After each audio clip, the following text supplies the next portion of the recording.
मजीद कहा कि हम कोरोना के खिलाफ जिहाद करेंगे, ये अच्छी कही हुजूर।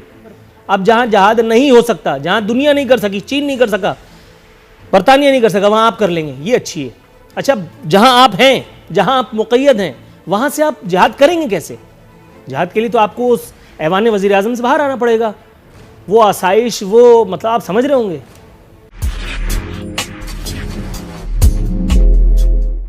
मसीहा बिलाखिर दरियाफ्त फरमा लिए गए। अब से थोड़ी देर पहले, जब से मैं आपको गुफ्तगू का शर्फ हासिल करने की कोशिश में लगा हुआ हूँ, मसीहा ने आकर के कौम से खिताब फरमाया। ये अलग बात कि मुझ का मकले को ये समझ में नहीं आ रहा कि इस खिताब में ऐसा क्या था जो हमें पहले से नहीं बता दिया गया। कौम से खिताब में उन्होंने जाहिर है कि वही कहा जो 1.5 साल से अल्हम्दुलिल्लाह हम सुनते चले आ रहे हैं, घबराना नहीं है। अब ये सुन करके अगर आप घबराते रहें तो आपकी मर्ज़ी। फरमाते हैं कि मुश्किल माशी हालात की वजह से लॉकडाउन नहीं कर सकते, ये बात ठीक है। फिर उन्होंने ये भी कहा कि अगर लॉकडाउन कर दिया गया तो लोग कोरोना के अलावा जो है भूख से, गुर्बत से भी मरने के लिए जा सकते हैं, ये बात भी दुरुस्त है। फरमाते हैं कि आरिफ अलवी साहब चीन गए, वहाँ से कुछ सीख साख करके आएंगे तो फिर हम उनसे मजीद सीखेंगे। मजीद कहा कि हम कोरोना के खिलाफ जिहाद करेंगे, ये अच्छी कही हुजूर। अब जहाँ जिहाद नहीं हो सकता, जहाँ दुनिया नहीं कर सकी, चीन नहीं कर सका, बरतानिया नहीं कर सका, वहाँ आप कर लेंगे, ये अच्छी है। अच्छा, जहाँ आप हैं, जहाँ आप मुक़य्यद हैं, वहाँ से आप जिहाद करेंगे कैसे? जिहाद के लिए तो आपको उस ऐवान वज़ीर आज़म से बाहर आना पड़ेगा। वो आसाइश, वो मतलब आप समझ रहे होंगे। वो उड़न खटोले से नीचे उतर करके आएंगे तभी तो जिहाद होगा। यहाँ तो हम अकेले जिहाद करने में लगे हुए, और वो भी ज़िंदगी से। कुछ पंदो नसा, कुछ वाजो नसीहत, और उसके बाद अल्लाह अल्लाह खैर सल्ला चलते बने। फरमा रहे थे कि कोरोना से तनहा नहीं लड़ सकते हुजूर, ये तो आपने बहुत देर में बताया, हमें तो पहले से पता था। हमें आपकी सलाहियतों का, काबिलियतों का पहले से पता था। ये तो आपने बहुत देर में बिलावजह तकल्लुफ़ किया ये सब बताने का। पूरी दुनिया जो कि ऑलरेडी इस सब मसले से जूझ रही है, वहाँ बहुत सारी चीज़ें की जा रही हैं, बहुत सारे तजुर्बात किए जा रहे हैं इन सब मामलात से नबरदाज़मा होने के लिए। आपसे पहले तो मैं ये जानना था कि आप इतने अरसा रहे कहाँ। हर तरफ यहाँ कोरोना का शोर था, ये वही देख देख करके आदमी का बीपी बढ़ा चला जाता था। आप इतने अरसे रहे कहाँ? अलबत्ता कौम से उन्होंने एक फरमाइश ज़रूर की है, अनोखा लाडला खेलन को मांगे चांद। कौम से उन्होंने फरमाइश की है कि मेरा साथ देना।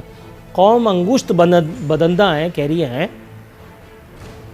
हम तो यहीं हैं आपका साथ देने के लिए, मगर आपकी कोई खबर नहीं है। फरमा रहे हैं कि ज़ख़ीरा अंदोज़ों के ख़िलाफ़ सख्त कार्रवाई की जाएगी। ज़ख़ीरा अंदोज़ एक दूसरे को मिस कॉलें मार रहे हैं, हंस रहे हैं बेचारे, कह रहे हैं जैसे पहले वालों का कुछ कर लिया वैसे ही हमारा कर लेंगे। कह रहे हैं कि 3 हफ्ते तक हालात कंट्रोल में आ जाएंगे, और नहीं तो चौथे हफ्ते में तो आ ही जाएंगे। मेरी तो आप मानेंगे नहीं, तो चलिए किसी अंग्रेज़ की मान लीजिए, डॉक्टर ड्रू, मुश्किल से नाम है, लेकिन कहते हैं कि ये कोरोना इतना बड़ा मसला नहीं जितना बना दिया गया। मीडिया को शटअप कॉल दी जाए, पूरी दुनिया में खौफ फैला दिया गया है, कारोबार बंद किया जा रहा है। कोरोना से हलाकतों की तादाद बहुत कम है, इससे ज़्यादा लोग फ्लू में मर जाते हैं। उन्होंने एक प्रोग्राम में एंकर से सवाल किया कि कोरोना से कितने लोग मरे, 100 हलाकतें भी नहीं हुई। मीडिया को तिब्बी मामलात पर रिपोर्टिंग की इजाज़त नहीं होना चाहिए, ये हमारा काम है, हमें करने दें। दुरुस्त है, दुरुस्त है। दरियासना सिंध हुकूमत की जानिब से जुज़वी लॉकडाउन का ऐलान सामने आ गया है। सिंध हुकूमत ने रेस्टोरेंट और शॉपिंग मॉल्स 15 दिन के लिए बंद करने का फ़ैसला किया है। ये वो फैसला था कि जिसकी तवक्को की जा रही थी। यहाँ तो साल कोई नजर नहीं आता। आज तक कोई प्राइम मिनिस्टर आगे आया है जब अवाम को कोई प्रॉब्लम हुई, अवाम के मसाइल के लिए कभी नहीं आया। इसलिए अभी नहीं आपके लीडरान तो वो थे जब कारगिल हुआ तो उन्होंने कहा हमें तो पता ही नहीं है, हमें हमारे ज़रूरतों से अगर अवॉइड करें। अगर आप मुझे ये बता दें कि इस वक्त के जब पूरी दुनिया में एक बहरानी कैफियत है, और पीटीआई के जितने, मैं माजरत के साथ ये बात कह रहा हूँ, कल भी मैंने ये कहा, कल हमारे साथ मोहतरमा उज़्मा कारदार थी, उनकी पूरी कोशिश थी कि किसी तरह से हमारा हार्ट फेल हो जाए, नाजरीन को हार्ट अटैक हो जाए, और अस्पतालों में जो है वो भर्ती के जो है चांसेस ज़्यादातर बढ़ जाएं।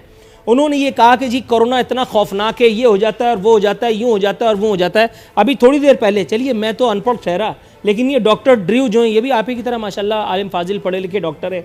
इन्होंने भी कहा, 2-3 डॉक्टर्स से मेरी भी गुफ्तगू हुई। आज हमारे साथ डॉक्टर सोराब सर की एक और डॉक्टर साहब मौजूद हैं।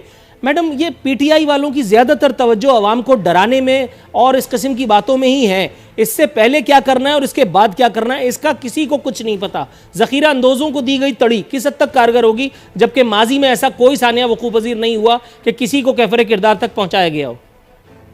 देखिए, बात ये है कि आप जो बातें कर रहे हैं ये उस किस्म की बातें हैं जो एक, आप तो माशाल्लाह पढ़े लिखे हैं, उर्दू पे भी बड़ा अबूर रखते हैं, अंग्रेजी पे भी अबूर रखते हैं।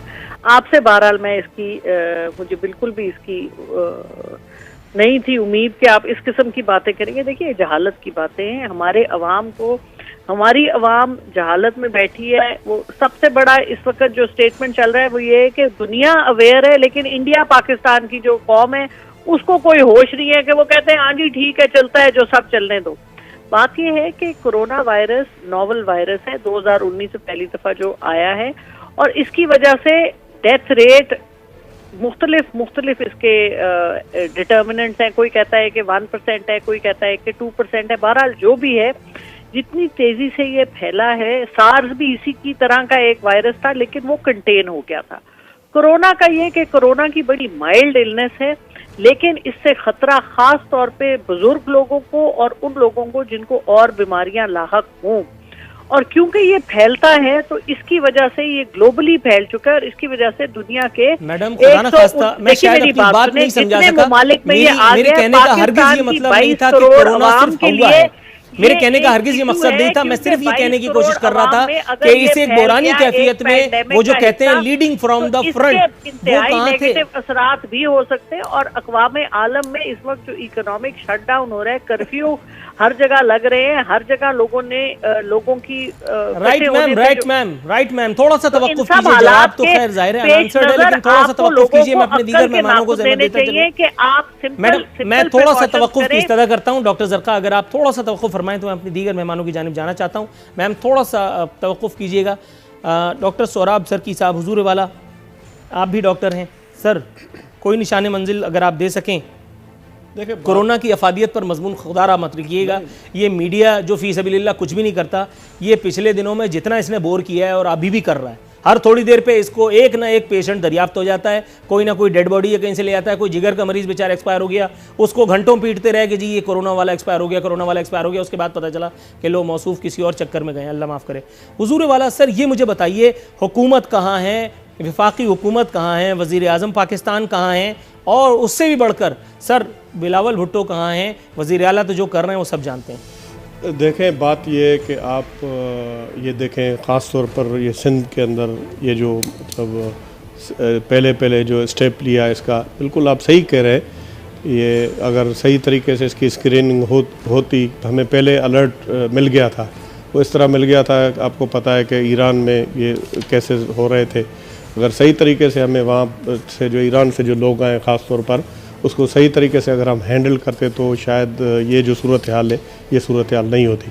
अल्लाह नहीं करेगा, मैं नहीं कहता हूँ कि कोई खुदा न खास्ता ऐसी सूरत हाल है, लेकिन ये है कि खुदा न करे कोई ऐसी सूरत हाल हो तो उसकी कम से कम थोड़ी बहुत तैयारी होनी चाहिए। राइट सर, गौस मोहम्मद नियाजी साहब की तरफ जाना चाहूँगा। गौस मोहम्मद नियाजी साहब, सर आप मुझे सुन सकते हैं? जी, आवाज़ आ रही है सर। जहमत की अज़द, माजरत, बहुत इंतज़ार की जहमत आपको उठानी पड़ी सर। एक मरतबा फिर मैं शर्मसार हूँ। हुजूर वाला सर, ये जानने का ख्वाह हूँ कि पाकिस्तान इस वक्त एक वबाई मसले का सामना कर रहा है। कोई कह रहा है कि ये बहुत खौफनाक सूरत हाल है, कोई कह रहा है कि ये कम खौफनाक है, लेकिन बहरहाल एक बात पर सबका इजमा है कि ये सूरत हाल चैलेंजिंग ज़रूर है। हुजूर मसीहा का कुछ पता नहीं, लेकिन बलूचिस्तान का जो सूरत हाल सामने आ रही है और जो क्वारंटाइन की सूरत हाल हुई सोशल मीडिया पर मैंने देखी है, तो बड़ा खौफ होता है कि ऐसे क्वारंटाइन के जहाँ के पहले कोरोना के पेशेंट थे, उसी को नॉर्मल बंदे चले गए थे, उनको भी इन्फेक्ट हो रहा है। और फिर ये एक वज़ीर आज़म के जो एडवाइज़र हैं, उसको ज़फ़ार पर इल्ज़ाम लगाया जा रहा है कि उन्होंने चाइना से तो लोगों को आने नहीं दिया, और बच्चों के पेरेंट्स बहुत परेशान थे उस वक्त, और अब ये जब ईरान से अपने ये ज़ायरीन को वापस बुला रहे हैं, तो ये मेरे ख्याल में ये हुकूमत के कौल फेल में तजाद है। वज़ीर आज़म साहब को बाहर निकलना चाहिए, अवाम के साथ यकजहती करनी चाहिए, हॉस्पिटल में जाना चाहिए। देखो, चाइना का जो प्रेसिडेंट था उस वक्त तो उसका ज्यादा पैनिक था, और वो उस वक्त अपने अस्पतालों में भी गया, इवन मसाजिद में गया। हुजूर, अगर गौस मोहम्मद नियाजी साहब आप बुरा ना महसूस करें तो मैं आपसे एक ज़िमनी सवाल करना चाहता हूं। सर, यहाँ आपने कौम को बड़ी अच्छी बात बताई सर, मुझे भी बड़ी खुशी हुई ये जान करके कि आपने चाइना के सदर वज़ीर आज़म की मिसाल दी कि इस मुश्किल के वक्त में उन्होंने कैसे लीडिंग फ्रॉम द फ्रंट वाली बात। सर, अगर आपको याद हो या ना भी याद हो तो मैं याद दिला देता हूँ। हुजूर वाला, जब नवाज शरीफ साहब वज़ीर आज़म थे, यहाँ एक वबा आई थी जिसे हीट स्ट्रोक कहते हैं। हीट स्ट्रोक से कराची शहर में सिर्फ सर कम से कम एक गैर मोहतात या मोहतात अंदाजे के मुताबिक 3 से 4 हज़ार अफराद अपनी जान से हाथ धो बैठे थे। नवाज शरीफ साहब वहाँ हरम में नवाफिल की अदायगी पे मसरूफ़ थे और यहाँ माँ सिवाय कोई एक छोटी मोटी सेकंड टीयर लीडरशिप के, इवन जमात इस्लामी के सिराजुल हक साहब भी मौजूद नहीं थे। सर, आपका अपना माजी भी कोई ख़ास रोशन तो नहीं है इस बारे में?